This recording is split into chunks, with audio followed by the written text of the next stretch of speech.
खास्ता खुदा न खास्ता पाकिस्तान एक पोजीशन होता तो आपके सामने पाकिस्तान छोड़ता, पाकिस्तान 1 घंटे के अंदर पाकिस्तान ने रिस्पॉन्ड कर देना था, क्योंकि एक हमारे सेल्फ रिस्पेक्टिंग नेशन इंडिया ने की हमारे साथ बदमाशी क्या की हमने उनके साथ। अगर कोई खुददार कौम होती तो अभी तक कतर एयरफोर्स के जहाज कलबी भी चले गए होते। आपके सामने कतर की एयरफोर्स नहीं है, कतर के पास एक बड़ी स्ट्रॉन्ग एयरफोर्स है, लेकिन एक कॉम्प्रोमाइज मुल्क है, एक कॉम्प्रोमाइज अरब नेशन है, एक कॉम्प्रोमाइज लीडरशिप है। तो आप समझते हैं ये जाके इसराइल के साथ लड़ेंगे, याद कमाल हो गया। ये यमन नहीं है भाई, यमन में उन्होंने आके उनकी कैबिनेट को पूरा मार दिया 10 दिन पहले, लेकिन उस कौम को देखें उन्होंने 2 दिन पहले जाके इसराइल का जो टेल अवीव का बेन गुरियन एयरपोर्ट है, ये जिधर भी है इसराइल में, उसको जाके वहाँ पे टारगेट किया मिसाइल से। वो होती है कौम, वो होता है जज्बा भाई, वो होती है लीडरशिप।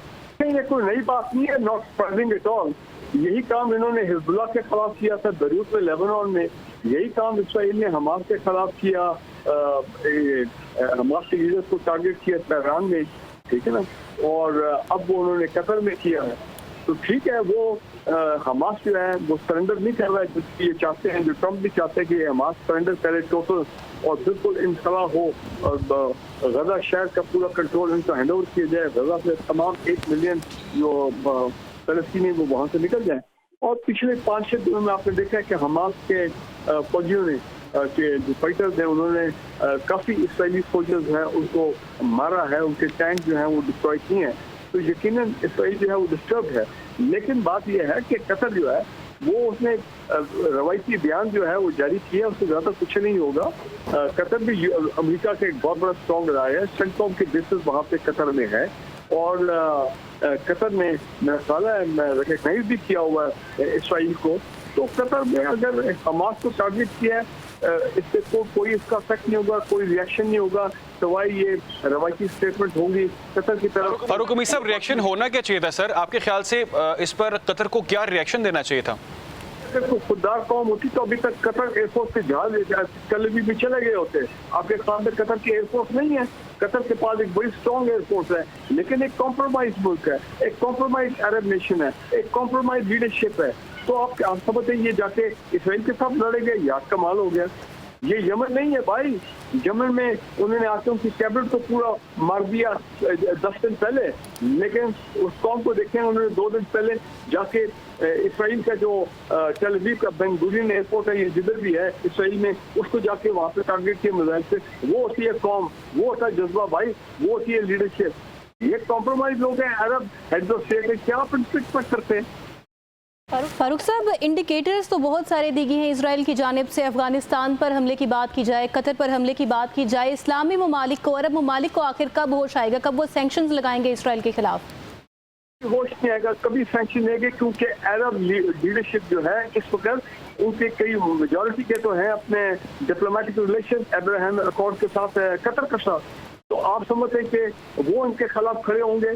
और 2 साल से जो कोई गजा में हुआ है, अभी तक कोई और जो कहते हैं ना सेल्फ रिस्पेक्टिंग अरब नेशन होती, तो अभी तक तीसरी अरब इसराइली जंग हो चुकी होती।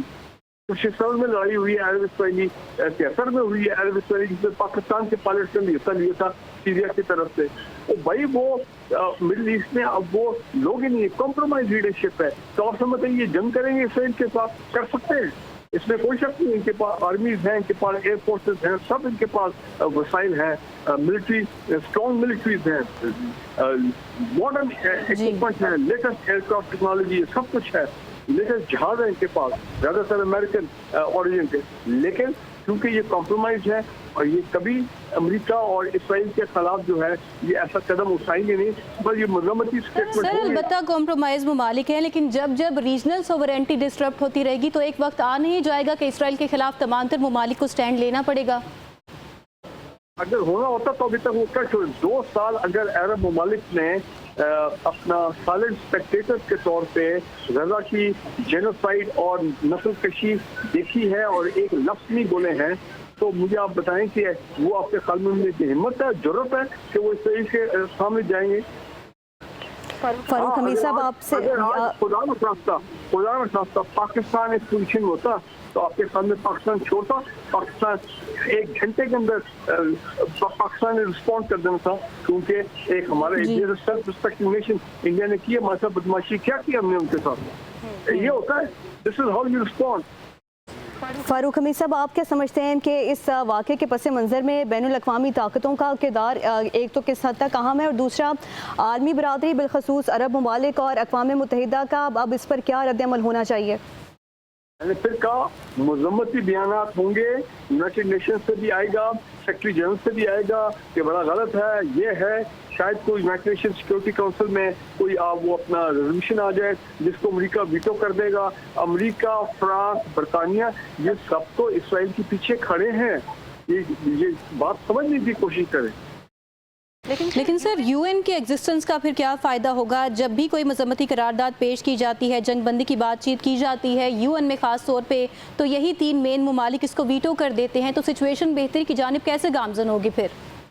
बात है ना, मैं समझता हूँ यूनाइटेड नेशन तो कलैप्स कर गया, सिक्योरिटी काउंसिल कलैप्स कर गई, किसी ने वर्ल्ड ऑर्डर कलैप्स कर गया, ह्यूमैनिटेरियन राइट की बात चल रही है भाई, जो अमेरिका और इसराइल चाहेंगे वही होगा इस वक्त खत्ते में, सब लोग पीछे वो क्या उसको होते हैं चुप करके बैठ गए।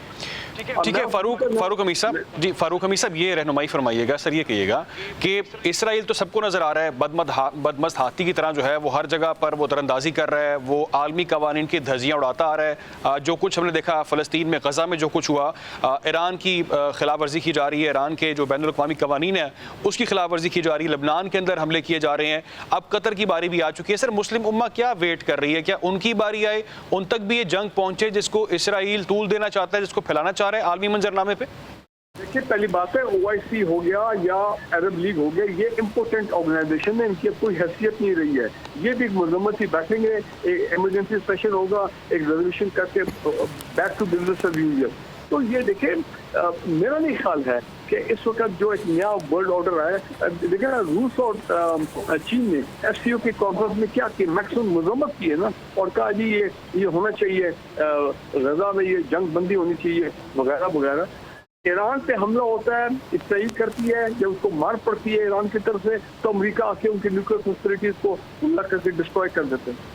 तो ये सब मिली भगत है भाई। आप ये इसके खिलाफ रूस और चीन जो है वो भी दुब के बैठे हुए हैं। ठीक है, एक ट्रेड वॉर चल रही है, टैरिफ की जंग चल रही है, वैसे एक दूसरे को बढ़ के मार रहे हैं, लेकिन अगर आप समझ लें कि कोई जाके रोकेगा फिजिकली, ये नहीं होने लगा भाई। ठीक है फारूक साहब, ये कहिएगा कि जो मुज़ाकराती वफ्द है सर, उससे क्या खतरा हो सकता है? मुज़ाकराती वफ्द तो बात कर रहे हैं जंगबंदी की, कुछ नुकात की बात होती है, कुछ डीलिंग होती है, सर इनसे क्या खतरा था? उनकी पॉलिसी है।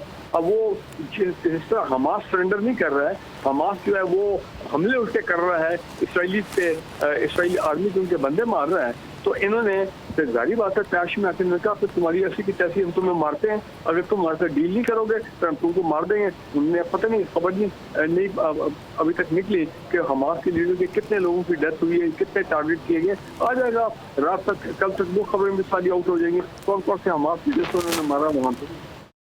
सर, एक जानिब डील की बात की जा रही है, दूसरी जानिब